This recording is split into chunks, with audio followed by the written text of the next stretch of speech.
My name is Zane Grabau, nematologist at the University of Florida. Today, I'm going to be talking about reniform management using sod-based rotation. First, a little bit of background information about Reniform Nematode. Here's an illustration of female reniform nematodes and egg masses on a cotton root. Reniform nematode is a major pest of cotton. Southern root knot nematode is another nematode pest of cotton. Reniform nematode is very damaging to cotton, but the symptoms are often relatively subtle, making it difficult to identify. Here is illustrated a field picture of symptoms of reniform nematode. These two rows in the center are subtly stunted and wilted from reniform nematode. They were not treated with a nematicide. Outer rows are fumigated, and you can see they're more vigorous due to less pressure from reniform nematode. This nematode is managed primarily by crop rotation and nematicide application. So the focus of the research I'm talking about today used the platform of a long-term crop rotation site in Quincy, Florida. This site compares two different rotations: conventional rotation, which consists of 2 years of cotton followed by a year of peanut, and sod-based rotation, cotton followed by 2 years of Bahia grass followed by 1 year of peanut. This trial is replicated, and each phase is present each year. During the time period of the study that I'm going to be talking about, each plot was split to compare with or without vellum total nematicide. So talk about the highlights of this 2-year study we did on reniform nematode and sod-based rotation. One of the major findings that we found was that sod-based rotation helps manage reniform nematode. Here is illustrated reniform nematode soil populations mid-season 2017 in the plow layer, the top 10 inches of the soil. We have the 3 cotton phases picked out here: sod-based cotton, first year conventional cotton, second year conventional cotton. And you can see reniform nematode populations are largest in conventional cotton, particularly second year. This is illustrating in the field some of the symptoms associated with reniform nematode. On the left is 2 years of Bahia grass, and you can see that these plants are much more vigorous than the plants on the right, which are first year in conventional cotton. We can't say for sure if these symptoms are entirely due to reniform nematode, but again, these are common symptoms of reniform nematode infection and track with the populations that we saw in the soil.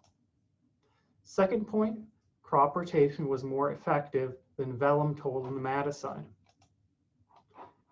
Here's illustrated soil populations with and without nematicide from mid-season 2017, averaged across all cotton crop phases.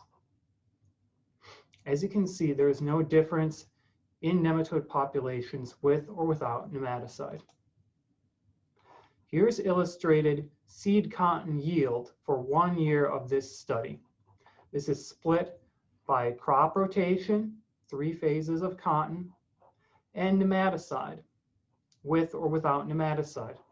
Looking first at our overall trends for the crop rotation phases, yield was greatest with cotton in sod-based rotation and least for second year cotton in conventional rotation. Looking at our nematicide effects within each crop phase, within sod-based cotton or first year cotton, there was no effect of nematicide on yield. In second year cotton, we did have a significant increase in yield in 2017 with nematicide application. This is also where we had the highest reniform nematode population, suggesting that with the most pressure and shortest rotation is when you're going to get the most use out of a nematicide. I will note that in 2018, the second year of this study, we didn't see any significant effects of crop rotation phase or nematicide application. Third point, crop rotation managed reniform nematodes deep in the soil profile. As part of this study, we looked at reniform nematode populations up to 4 feet deep in the soil profile using a hydraulic probe called a geoprobe. This geoprobe extracts a core up to 4 feet deep, illustrated here. So here are some of our results. We have displayed effective crop rotation phase in the brown and the green bars, separated by different soil depths, 0 to 1, 1 to 2, 2 to 3, and 3 to 4 feet. This figure is from Harvest 2018. So first, let's look at the 0 to 1 foot depth. Our 2 conventional cotton phases circled here in brown had a much greater reniform nematode population than our sod-based cotton. Moving on to 1 to 2 feet deep, again, our 2 conventional phases had a greater population than our sod-based cotton. 2 to 3 feet deep, we see a similar trend. And finally, 3 to 4 feet deep, our populations get smaller and we tend to see less differences among our phases. I will note from other cropping systems, we know that most nematicides don't reach very deep in the soil profile. Most of their effect comes at the 0 to 1 foot range, which suggests that crop rotation is probably a better option for managing nematodes deep in the soil profile.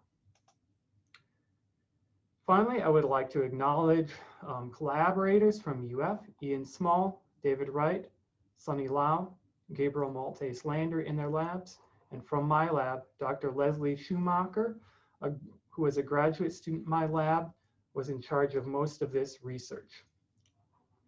Southern SARE provided funds for this research. Thank you for listening.